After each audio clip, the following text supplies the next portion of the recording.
अध्यात्म जगत में कहा गया है, 5 जीवों का वहाँ वर्णन है और ये 5 जीव एक एक चीज का उपभोग करते हैं और मारे जाते हैं।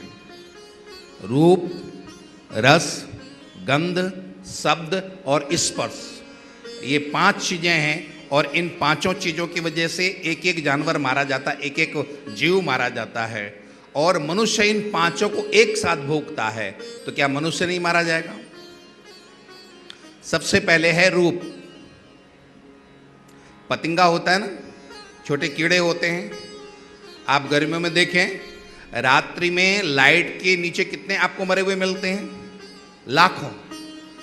पतंगा उस लाइट को, उस रूप को देख करके आकर्षित होता है और उसके ऊपर चक्कर लगाता है, यहां तक कि अग्नि जल रही हो, अग्नि को देख करके वो चला जाता और मारा जाता है।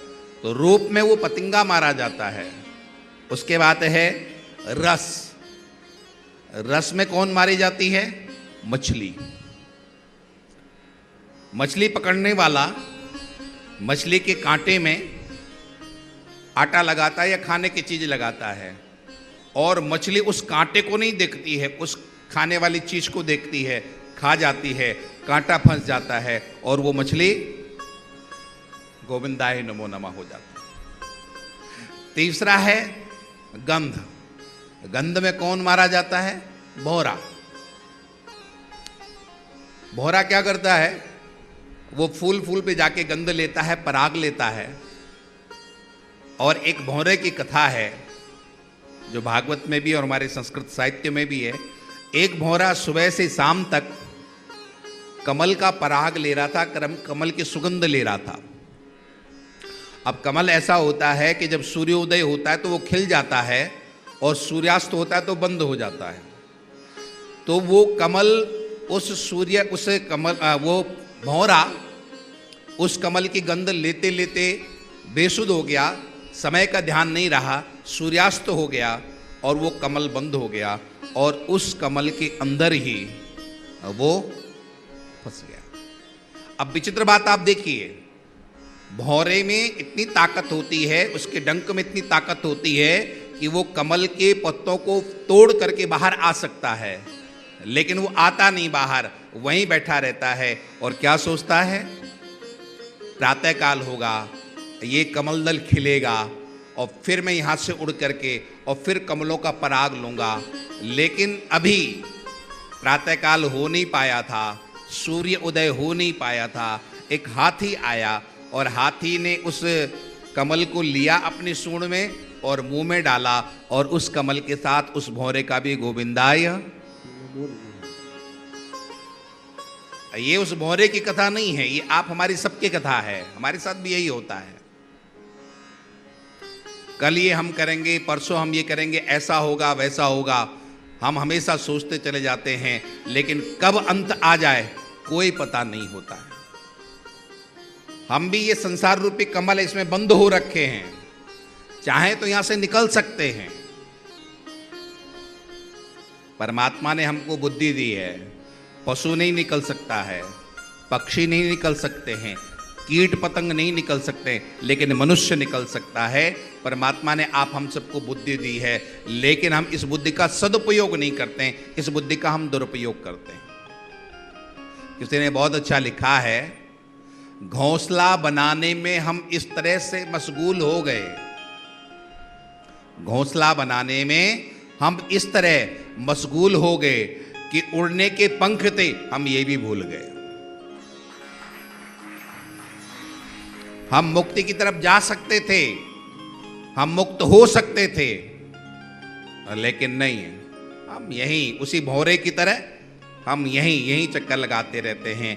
आज ये फूल है, कल वो फूल है, ऐसे ही हम घूमते रहते हैं। तो रूप में पतंगा मारा जाता है, रस में वो मछली मारी जाती है, गंध में वो भौरा मारा जाता है और उसके बाद क्या आता है?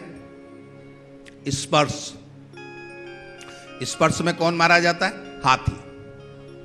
हाथी पकड़ने वाले क्या करते हैं? एक गड्ढा खोद देते हैं, बहुत गहरा गड्ढा, और उस गड्ढे के ऊपर हल्का सा जाल बिछा देते हैं, लकड़ी का, पतली पतली लकड़ी का जाल बिछा देते हैं और उसके ऊपर घास फूस डाल देते हैं कि हाथी को दिखाई न दे कि गड्ढा है, और सामने उस गड्ढे के सामने एक नकली हथनी को खड़ा कर देते हैं। हाथी सोचता है कि सामने नकली हथनी खड़ी है, और उस हथनी को स्पर्श करने के चक्कर में वो दौड़ता हुआ आता है और गड्ढे में गिर जाता है। बहुत दिन तक वहां पर उसको डाले रहते हैं। जब हाथी पस्त हो जाता है, हाथी निस्तेज हो जाता है, तो फिर उसको अपने बस में वो कर लेते हैं। तो स्पर्श की वजह से कौन मारा जाता है? हाथी मारा जाता है। रूप हो गया, रस हो गया, गंध हो गया, स्पर्श हो गया, और पांचवा है शब्द। शब्द की वजह से कौन मारा जाता है? शब्द की वजह से मारा जाता है हिरन। हिरन पकड़ने वाले क्या करते हैं? कहते हैं कि हिरन को वीणा का स्वर बहुत पसंद होता है, तो वो वीणा बजाते हैं, और वो हिरन उस वीणा के स्वर सुनने में इतना मस्त हो जाता है, उसे पता ही नहीं चलता है कि कब शिकारी का बाण आया और मुझे लगा, और उस हिरण का भी गोविंदाय। तो यहां 5 लोगों का वर्णन है। पहला पतिंगा, दूसरा मछली, तीसरा भौरा, चौथा हाथी, और 5वां हिरन। अब ये एक एक विषय का सेवन करते हैं और मारे जाते हैं, और मनुष्य इन 5 विषयों का एक साथ सेवन करता है।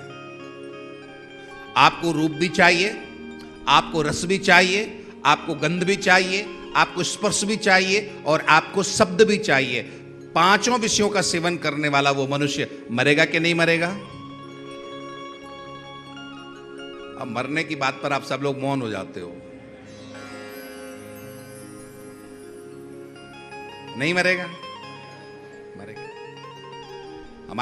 हमारे विद्वानों ने, हमारे आचार्यों ने, हमारे महापुरुषों ने, हमारे चिंतकों ने एक एक का वर्णन किया कि रूप की वजह से वो पतंगा मारा जाता है, रस की वजह से मछली मारी जाती है, गंध की वजह से वो भौरा मारा जाता है, स्पर्श की वजह से वो हाथी मारा जाता है, शब्द की वजह से वो हिरण मारा जाता है।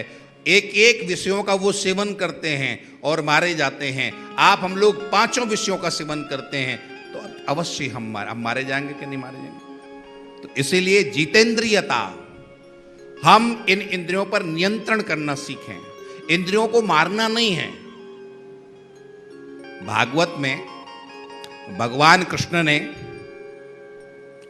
अघासुर को मारा, बकासुर को मारा, पूतना को मारा, तृणावर्त को मारा, बहुतों को मारा, लेकिन जब कालियानाग की बारी आई तो भगवान ने कालियानाग को मारा नहीं, उसका दमन किया है। कालियानाग क्या है? इंद्रियाध्यास है। हमारे विद्वान कहते हैं कालियानाग इंद्रियाध्यास है। इन इंद्रियों को मारना नहीं है, इनको दबाना है, इन पर नियंत्रण करना है कि हमारी बस में रहे। आप आंख फोड़ दोगे तो फिर चलना मुश्किल होगा कि नहीं होगा? आंख को फोड़ना नहीं है, आंख को प्रेरणा देनी है कि वो अच्छी चीजों को देखे। कान फोड़ दोगे तो सुन कहां पाओगे? क्या सुनना है? कथा सुननी है। अच्छा, कथा सुनने में मन लगता है कि नहीं लगता? अब यहां तो हाँ बोल रहे हो, लेकिन अंदर अंदर मन कह रहा है कि 7 तो बजने दो।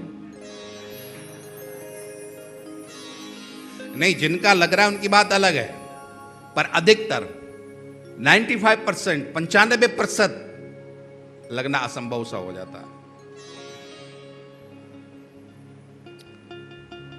हम इन इंद्रियों का परिवर्तन करें, ये इंद्रियां हमारे बस में हो, न कि हम इंद्रियों के बस में। और जब ये इंद्रियां हमारे बस में होती है तो हमारा जीवन भगवत आराधन की तरफ बढ़ता है।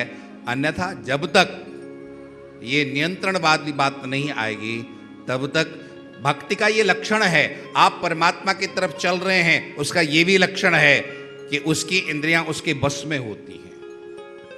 ये चौथा है। 5वां है दयाशीलता। दयाशीलता क्या है?